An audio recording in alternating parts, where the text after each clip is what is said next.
Hey everyone, welcome back to RetroBreak. Today I'm going to be taking a look at how you can get the best picture quality out of your original game consoles to play them on a CRT like the one behind me right there, as well as how to get the best picture quality out of a HDMI signal as well, if you want to play it on a modern display or use that signal to capture or stream your games on a PC. So let's begin first by taking a look at all of the different analog output signals that you can get out of these consoles to get the best picture quality possible on a CRT display. A lot of the original retro consoles came with these here. These are RF cables, and these are by far the worst way to enjoy your games. Basically, with these, you plug them into the aerial socket in the back of the TV, and then you tune in the channel in order to get the signal out of the console. It's a very noisy signal. They're basically squashing the entire video signal into one output, and it looks awful. So if you're actually using these with any retro systems,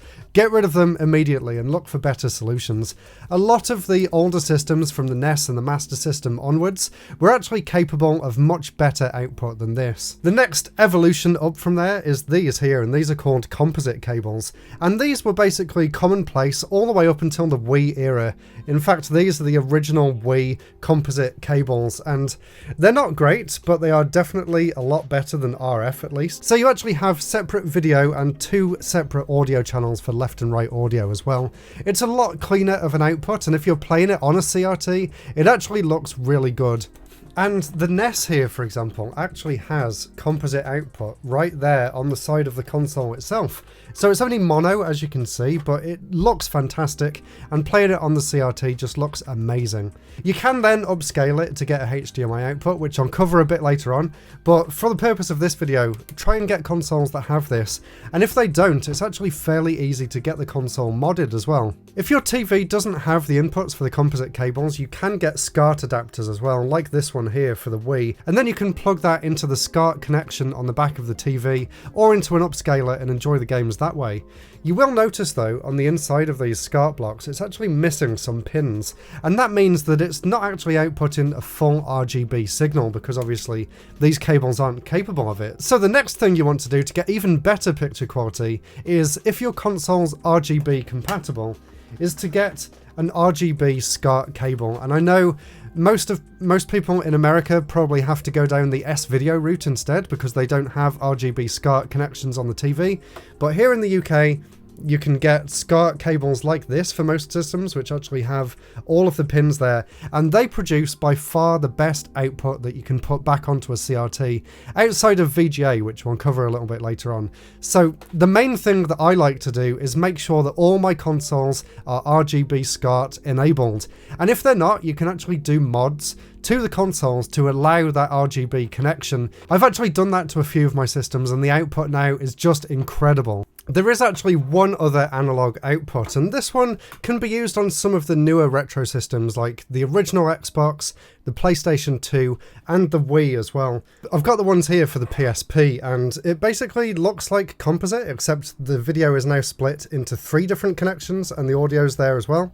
This one also features the yellow one if you want to do composite instead of component, but basically component is by far the best quality signal that you can get out of analog systems, and it can also go all the way up to full HD as well, which is fantastic when combined with an upscaler like the OSSC to get clean HDMI output for your capture. But obviously, with it being a HD signal, a lot of the older CRTs like this one here just don't support it, because there's just no way of displaying it on the screen. But if you do have a display capable of showing component cables, then it's definitely the way to go for some of the older retro systems. There is one other analog video method which the Dreamcast can actually use, using a special converter box, and that is VGA, and this is by far the best quality that you can get on a CRT.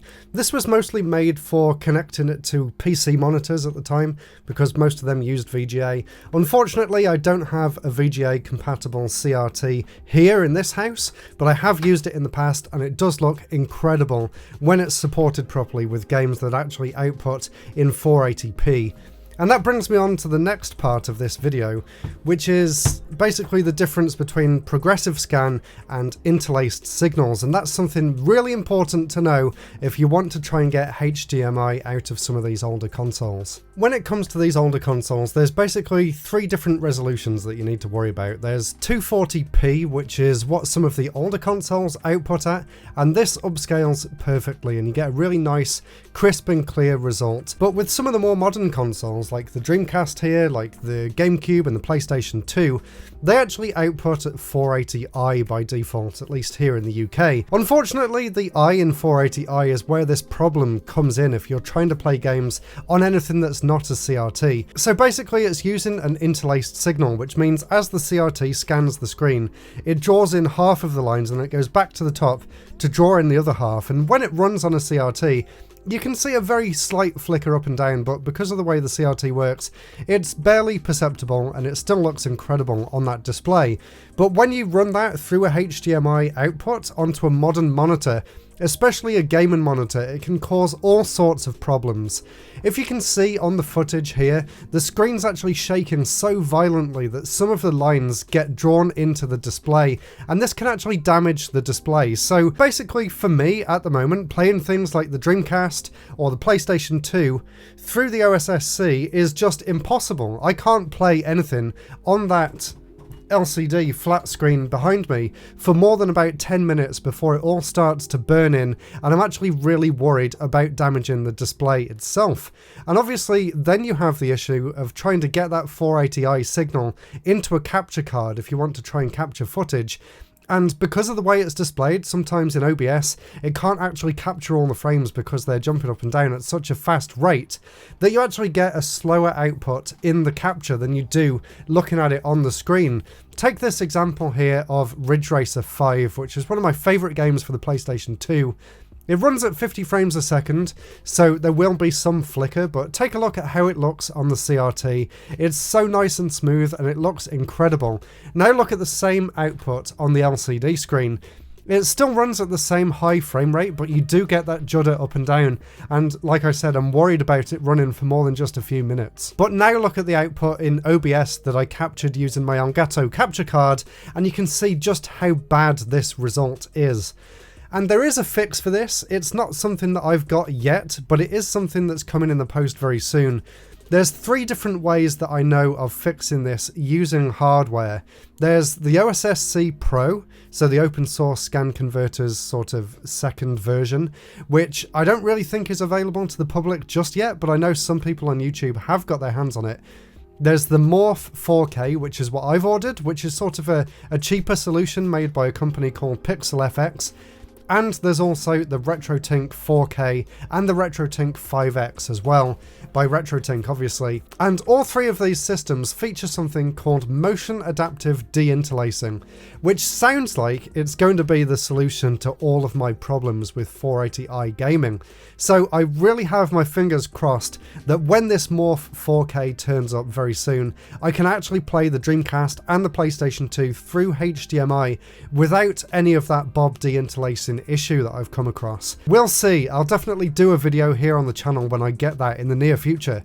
Thankfully, there is one other solution which I can do right now. Unfortunately, I can only do it on the GameCube and the Wii actually, and this is Force Progressive Scan mode. So on the Wii, you get this by default if you're using the component cables. You can force progressive scan and get a really nice clean 480p signal. But with the GameCube, it's a little bit different. And this only works for the original model of the GameCube, which had this second port on the back here for digital output, and using that with a HDMI converter, you can then output it directly into HDMI and it looks incredibly clean. But unfortunately, you still run into the problem that the majority of the games in the UK only run at 480i, but there is a fix to that as well. And I did a full video on this in the past where I showed off the best way to get the best picture quality out of the GameCube.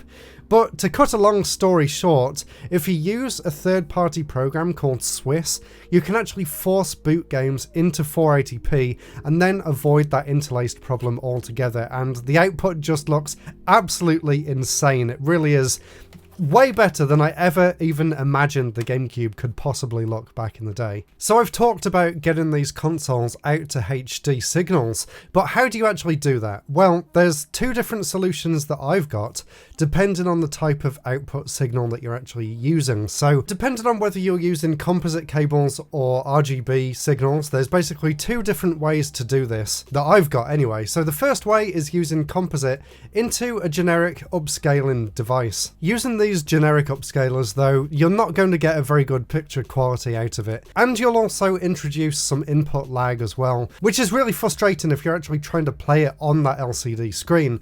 If you're splitting the signal two ways like I do, so you're still actually playing it on the CRT using the same output, then that kind of mitigates the issue of the input lag, and you can just use the HDMI output as a capture device, which is what I do for the more basic systems that don't have RGB mods installed.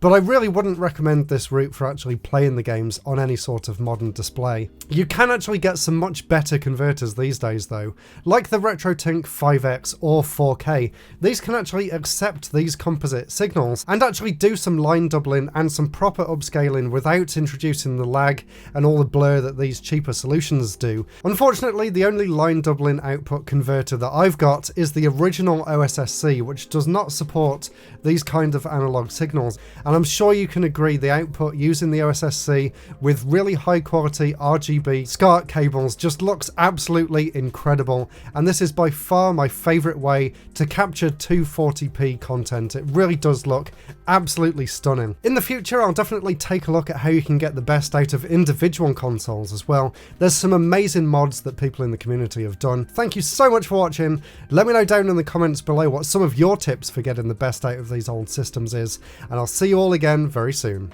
Goodbye.